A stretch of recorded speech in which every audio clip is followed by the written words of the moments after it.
Hello, welcome to the Imago Nutrition Podcast. I'm Danielle Glesney. I am so glad you're here today. We want to give you practical nutrition strategies to help you and your family flourish. And today I am just fresh from reading this article from Lifetime magazine, and it is from Mr. Akrati, who is the founder and chairman of Lifetime.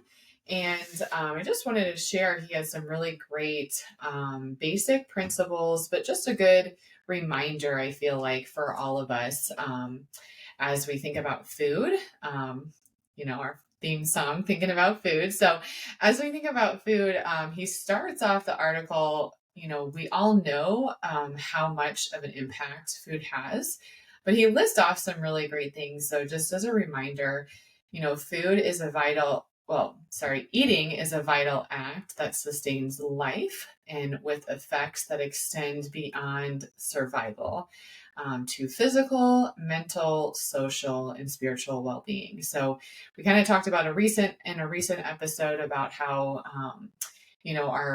our brain and our gut are connected, and so this is also kind of talking about how, yes, what we feed our body is impacting so many different things, including our mental, social, and spiritual well-being. So food fuels our bodies and minds. It promotes optimal physical and mental development and overall health. It prevents chronic conditions. And another, benefit of food is it connects us. So it strengthens us by sharing meals and experiences together. It's an important part in cultural rituals and religious traditions. And it affects our economy. So we're on number 3 of things that food does. So it affects our economy because it is produced and distributed worldwide.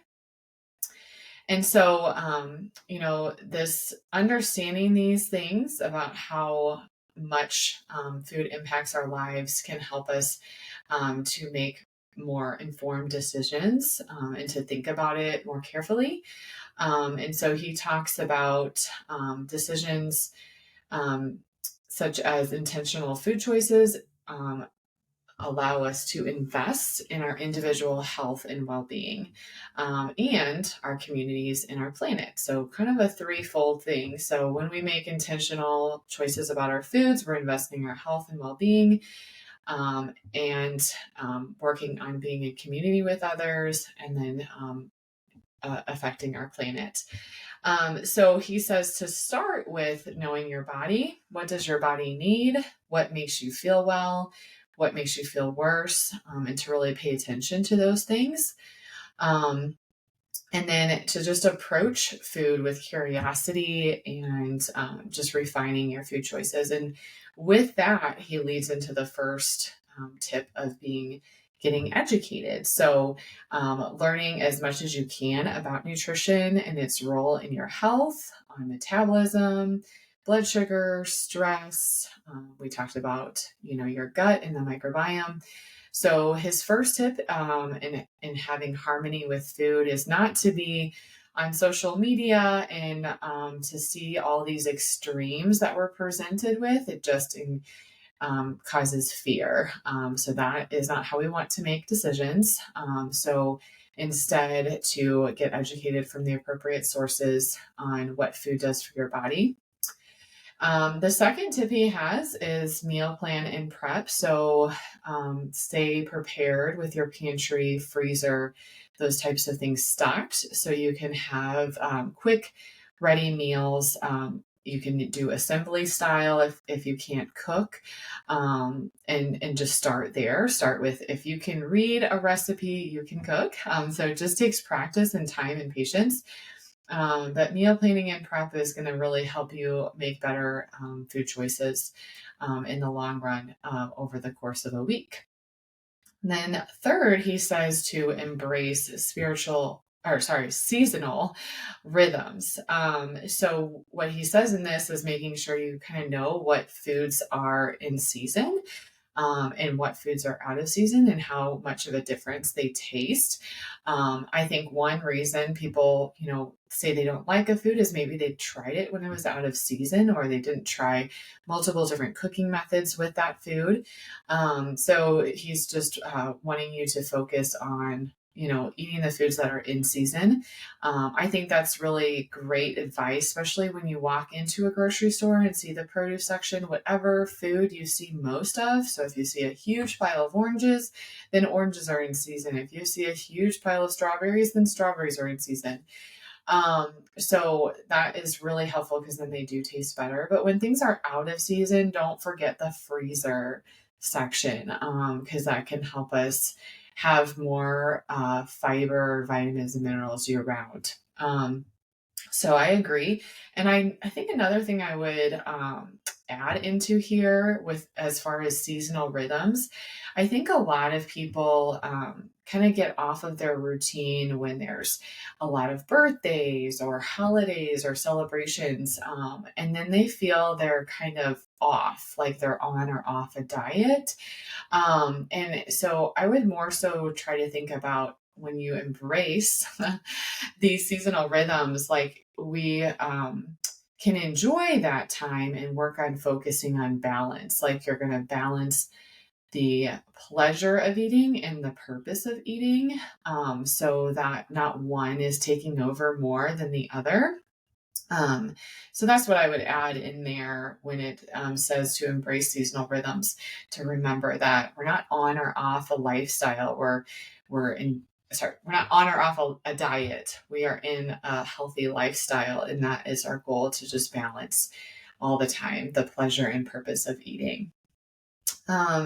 And then the next tip he has is know your producers. So shopping locally, farmers markets, and this is going to create community, support those small businesses, and allow you to ask questions about where your food is coming from.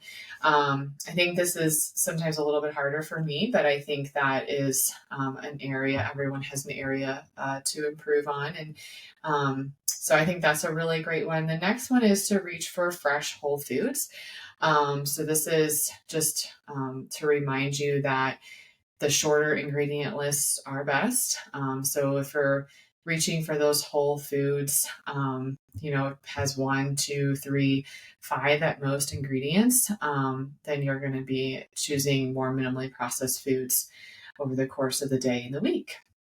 And the last tip he has is to create your own garden. And so I think this is very timely.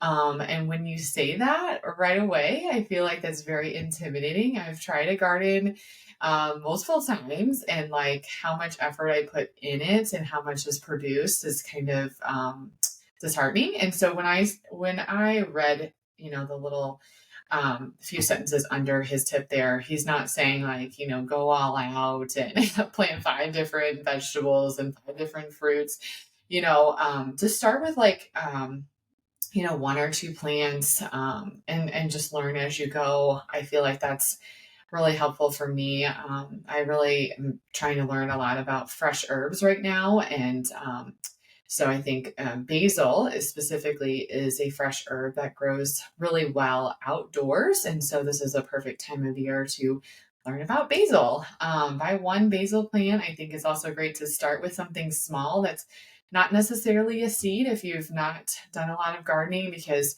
when I started with a seed for my fresh herbs, it was like, it was really fun to see them grow. My kids really enjoyed that. But then, like you had to wait to harvest it until it was a much more mature plant. So if I had bought the plant, we could have really kind of harvested it right away.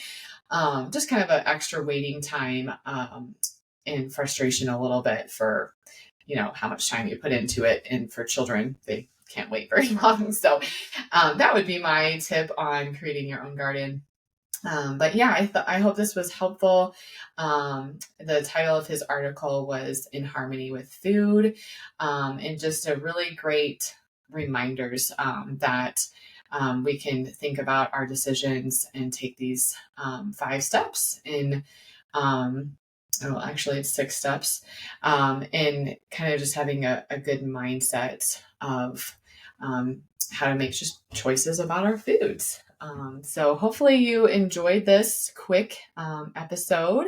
If you could subscribe or share our podcast with others, we love to help as many people as we can. And if you have a topic that you'd like us to talk about on one of these podcast episodes, please go to our website, Imago Nutrition, and then it's IMAGO Nutrition /podcast.